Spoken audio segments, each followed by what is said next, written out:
It doesn't really matter whether you're at a league ground like this happens to be Bootham Crescent, home of York City, or at a windswept touchline on a local park. This is where the managers and coaches watch from, their low-down level watching the pitch. So a lowdown we get on football non-league from a guy who's been manager in 3 spells of the oldest football club in the world, Sheffield FC. We went to Sheffield Wednesday's training ground to talk to Ian Whitehorne. Refereeing in non-league football then, Ian, how would you describe the standard? Well, I think certainly over the last 5 years, I think standards have improved quite substantially, quite dramatically actually. We're getting better and better referees at most games.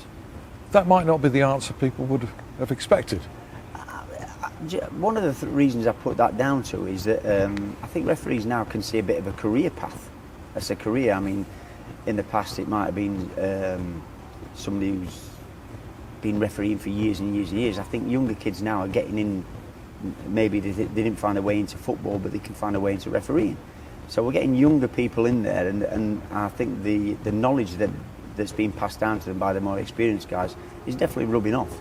You can see at most games, they have an assessor at most games going through the rights and the wrongs, and did they do this right, did they do that right. So I think they're looking at a kind of a career progression like anybody else. They'll start in the non-league and then work their way through. What started that? Is that because the kids have seen the Premier League referees make a career of it when, you know, going back 10 years and more, they were part-time referees? Well, they were part-time, and nobody, there was very few people back in the day knew the referee's name. Now, everybody knows who the refs are. Everybody knows who Howard Webb is. So maybe it is a bit of a career path for them. But if that's one of the reasons, long may it continue then. Good money as well. Certainly, it's not bad. I don't think they get great money at our level, but they can certainly see a progression into a career. Not great money besides the players that they have to control.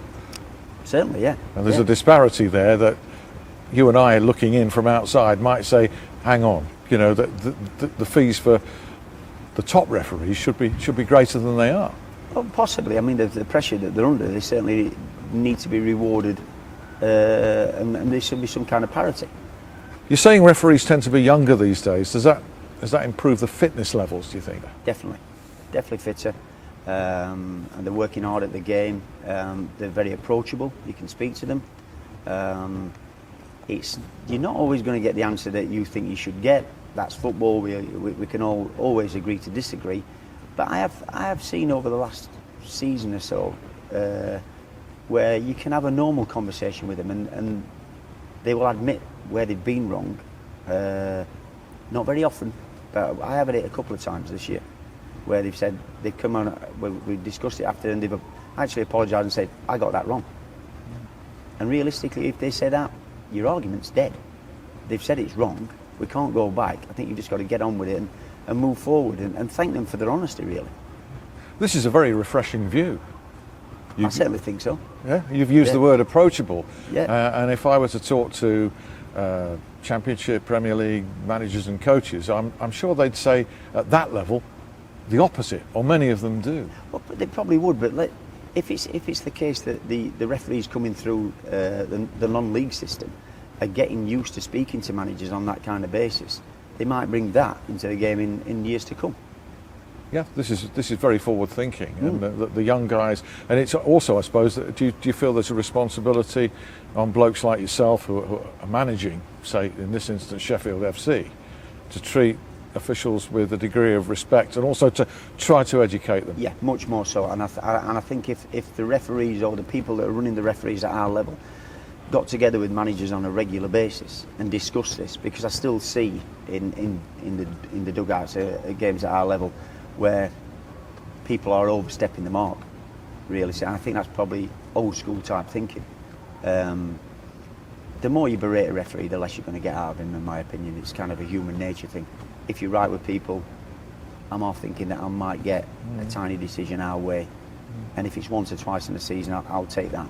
You're definitely not going to get any by treating them, not showing them any respect at all. So intimidation doesn't work. It doesn't work. Well, 100% doesn't work. It's a human nature thing. So you've got to be right with people. If you're right with them, you'd like to think that they're not going to be coming down on your side, but they're being fair. Have you learned that by overstepping the mark yourself? Definitely, yeah. Especially tell back in the day. Tell me more. Well, I started in non-league football and Sunday football, and it was notoriously bad in Sunday football. And it was only after speaking to one or two refs, and I just thought, we're not getting anywhere here. So I went on charm offensive. So and I think that certainly helped over a period of time. You're always going to get a referee that's refereed more than one or two of your games in a season. So if you're right the first time, hopefully you're looking for that little edge. And if that little edge, you're always asking for the little edge from your players. So if you can get it from yourself, you've got to do everything you can yourself. Yeah. So I saw it for that kind of thing, and I think it's a lot easier. Yeah. So how hard are you on players in your charge in the dressing room on staying clear of bother? We've made great inroads this season into our disciplinary. In the past, it's probably always been like middle ground, middle to in the bottom half of the disciplinary league tables. And this year we've made a big effort in trying to improve that, and I think we've vastly improved it in the dugout and on the pitch. So we've got to work on that.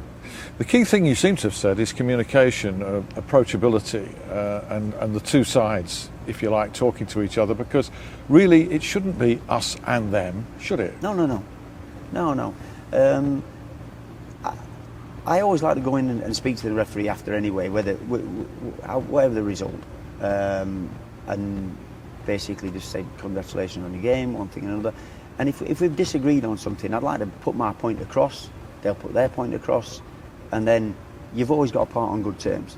If you part on bad terms, they're going to take that away with them. So I think you've got to get to a point where you've had a discussion, you've put your point across, they've put their point across, and hopefully somewhere in the middle you can agree. Even if you agree to disagree in certain circumstances, at least you've got their point and you can take it away and think about how they put it across or what they saw. So I think you've got to take that on board and listen to them. Sometimes I always do think though that if they have made what you believe is an error of judgment, that they do get together with the officials and concoct a good story before you get in there. You've got to take that. We know it happens. Yeah, that's human nature in a sense. Of course it is. But like I say, I've had one this season where a referee's given a penalty. We all thought it wasn't a penalty. Couldn't do anything about it. They've scored the penalty, and after the game, the referee came in our dressing room to apologise and said, "I got that wrong." And he was humble about it, and he said, "It's going to keep me up all night. I definitely got that decision wrong." Yeah. There's not a lot you can say there, is there? Not really. No. And he didn't just say that in the dressing room. He came in to tell the players that he got that decision wrong. We lost that game 1-0. Yeah. That's big. Yeah, at least I was impressed with him.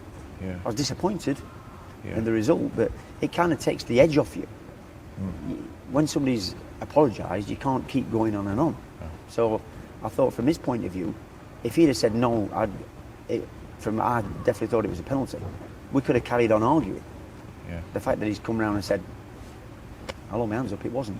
He's disarmed you. He has, it's gone, he's taken on it. It doesn't bring it back. No, it doesn't bring it back, but at least you're going away with some kind of degree of comfort from the fact that you thought, we've been robbed, but at least everybody knows we've been robbed. Yeah. It was harsh. I suppose you have to accept that human nature will produce mistakes. However, do you think that there's any substance in what many managers say? I mean, notably Neil Warnock, it's one of his favourite sayings that referees know the rules, but they don't know the game. Is that stuck up? Yes, it does. Of course it does. But the longer that referees are in the game, and if they're looking at coming through non-league into the professional game, they're learning the game. So they do know the game. And then the younger the referees that are in there and they're coming through, then I think that'll improve along the way. And again, there's got to be a lot more communication between football clubs and referees. Maybe bringing referees into training sessions, having a look, spending more time with each other. Especially the younger ones. I think if pro clubs could do it with the younger non-league referees to show them the game, that would certainly improve. I think it'd be harsh to bring in the Championship or Premier League referees into training sessions with those clubs. I don't think that would work. But certainly the younger ones that are coming through, the ones that they're looking to fast track through into the professional game, it wouldn't hurt at all. The more they know about the game, the more they know. Just to round things off, something that's never going to apply to Sheffield FC, it's never going to apply to kids kicking a ball around in the park. Technology and the increase of it, should it increase from the goal line technology, isn't that making things a bit more distant from what in essence is the game? I think it's unavoidable. I think the way the game's going and the money that's involved in the professional game is unavoidable. That will come in. In the past, I don't think we had the technology that would allow the flow of football that as we know it to bring that in at that time. But the technology now, it can be done and dusted in seconds.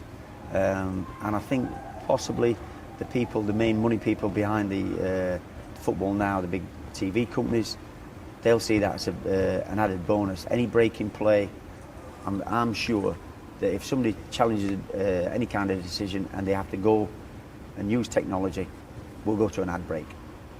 But it takes the game further away from grassroots.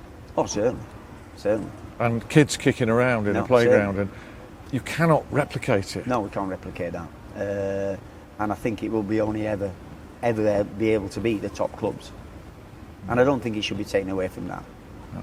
The top game, I can see it. How far down it comes, because I'm sure a manager in the second division will be just as aggrieved at a decision goal line technology could have sorted out as the Premier League people. But how far down do you go? Mm-hmm.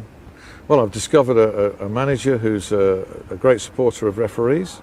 I wouldn't say he's a fan of referees, but he's heading that way. Yeah. And a man who understands the psychology of referees, because I think that's an area that you can say take the decisions, but do you understand what's going on in the referee's head? And it's perhaps a lot more difficult a job than some of you guys credit. Oh, without a doubt. It's the hardest job on the pitch.